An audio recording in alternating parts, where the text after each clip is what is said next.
Lewis Hamilton is the most fascinating character in Formula One, and thankfully so. It is a sport whose participants have become so stage-managed as to have hidden their personalities behind a slick corporate veneer. Hamilton has been steadfast in remaining true to himself. At the U.S. Grand Prix this weekend, he may do so again, but with potentially huge and also perhaps unexpected repercussions.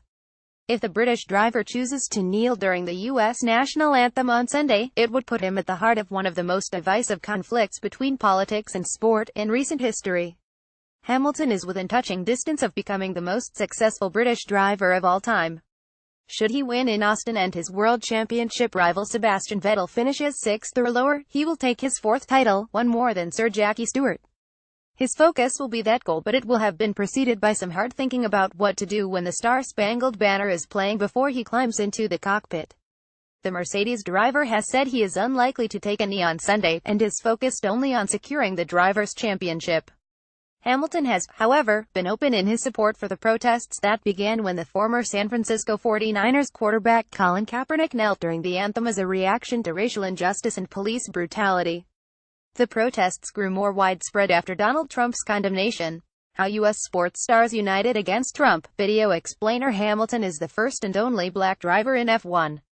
He has posted a series of images on Instagram referencing the protests, using the hashtag #TakeAknee, and has previously suggested he would consider protesting in Austin.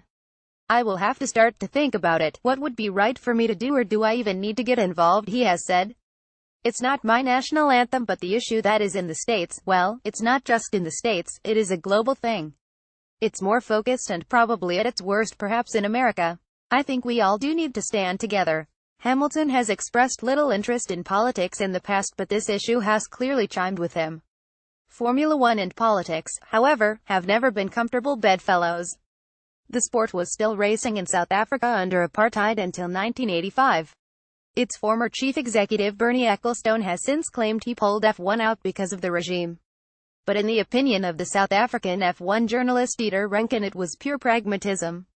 Bernie pulled South Africa not because of any political or moral reasons, but because effectively he realized it was untenable to continue to promote a race if you couldn't get half the teams, he argues. Ecclestone replaced it the following year with a race in the communist-controlled Hungary, and has subsequently done deals to hold races in China, Bahrain and Azerbaijan. The response from drivers and teams has remained that of sport not having a political role.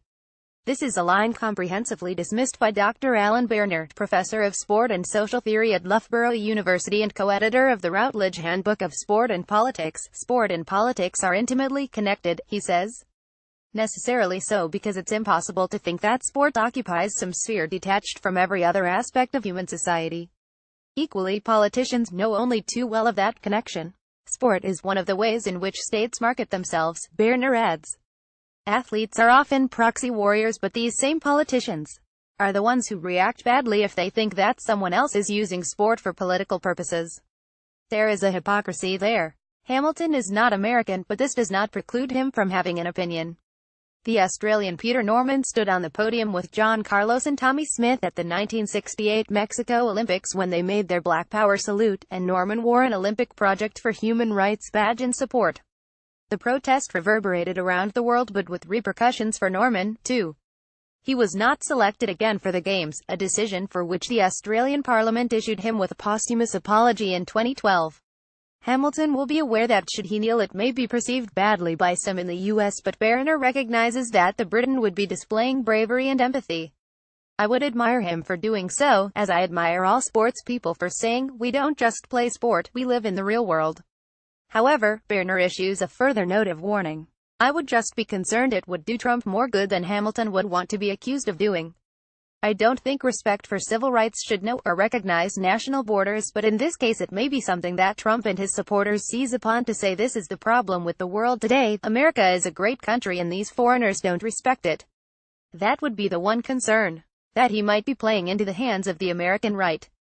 Whatever happens, it is not a decision that Hamilton will take lightly, but in an age when music and film personalities are admired for speaking out but sports people are often expected to remain silent, that he is unafraid to consider the issue and publicize it is something that should be applauded. 4th World Championship or not, he brings not only character but credit to Formula One.